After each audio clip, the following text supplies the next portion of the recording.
អត្ថបទស្ដាប់រឿងចចកនិងកំពឹសកាលពីព្រេងនាយមានចចកធំមួយក្បាលនារដូវរំហើយចចកបានដើររកចំណីពីត្រពាំងមួយទៅត្រពាំងមួយថ្ងៃមួយចចកបានដើរដល់ត្រពាំងមួយដែលរីងទឹកអស់នៅសល់តែភក់តិចៗដែលមានកំពឹសត្រីក្តាមខ្យងជាច្រើនចចកនិយាយថាថ្ងៃនេះលាបមាត់អញហើយកំពឹសមានប្រាជ្ញាឮចចកនិយាយដូច្នោះក៏ខំនិយាយលួងចចកថាបងចចកអើយបើបងពិសាពួកខ្ញុំទាំងភក់ដូចនេះមិនឆ្ងាញ់ពិសាទេចចកនិយាយតបវិញថាចុះគិតឲ្យខ្ញុំធ្វើដូចម្ដេចទើបពិសាពួកឯងបានឆ្ងាញ់កំពឹសតបវិញថាបើបងចង់ពិសាខ្ញុំឆ្ងាញ់សូមបងយកពួកខ្ញុំទៅលាងសម្អាតជាមុននោះទើបពិសាឆ្ងាញ់ចចកឆ្លើយចុះគិតឲ្យយើងយកពួកឯងទៅលាងយ៉ាងដូចម្ដេចបើពួកឯងច្រើនម្លេះនោះកំពឹសឆ្លើយ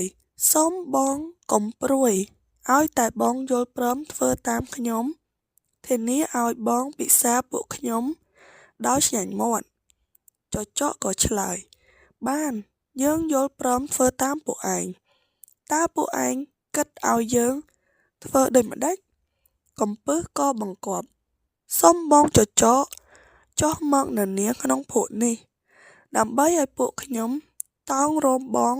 ទៅលាងសម្អាតនៅត្រពាំងដែលមានទឹកថ្លាចចកក៏ធ្វើតាម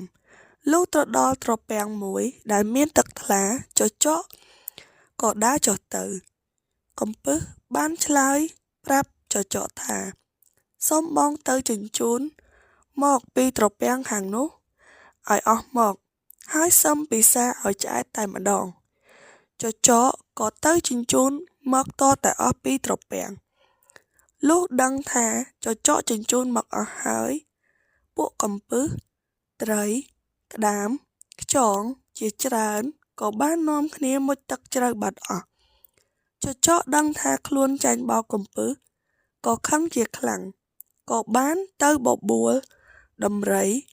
ខ្លាពស់ថ្លាន់អកភេក្រសាដើម្បីមកបាចទឹកត្រពាំងនេះឲ្យរីងពពួកសត្វឮដូច្នោះក៏ផិតភ័យជាខ្លាំងក៏បានគ្នាមកប្រជុំហើយ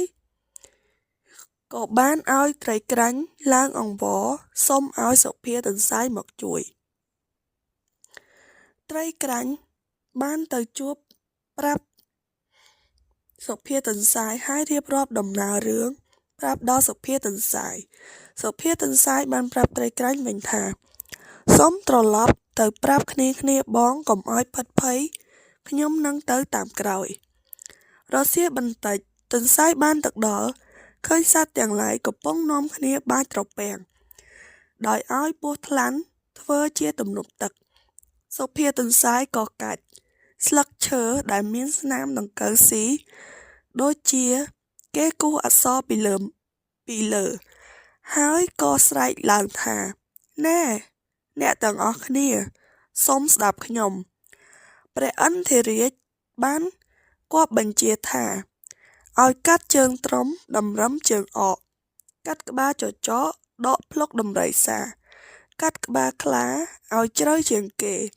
វះពោះភេកាត់កអាថ្លាន់សត្វទាំងអស់ឮហើយផិតភ័យរត់ជាន់កគ្នាជាន់ពោះថ្លាន់ជាទំនប់ទឹកដាច់ជាពីរកំណាត់ខ្លះស្លាប់ខ្លះរត់ចែកជើងគ្នាចូលព្រៃបាត់អស់ចាប់ពីពេលនោះទៅសត្វទាំងពួងកោតខ្លាចនៅប្រាជ្ញាទន្សាយថាជាអ្នកដែលមានប្រាជ្ញាលើសសត្វដទៃសំណួរ 1. តើរឿងនេះមានតួអង្គណាខ្លះតើតួអង្គនីមួយៗធ្វើសកម្មភាពអ្វីខ្លះ 2. តើរឿងនេះកើតឡើងនៅកន្លែងណានៅពេលណា 3. តើនឹងមានរឿងអ្វីកើតឡើងនៅពេលទន្សាយបន្លំអានសម្បត្តិរបស់ព្រះឥន្ទ្រចម្លើយ 1. រឿងនេះមានតួអង្គដូចជាចចក កំពឹស ត្រីក្រាញ់ វងមច្ឆជាតិ សុភាទន្សាយ ដំរី ខ្លា អក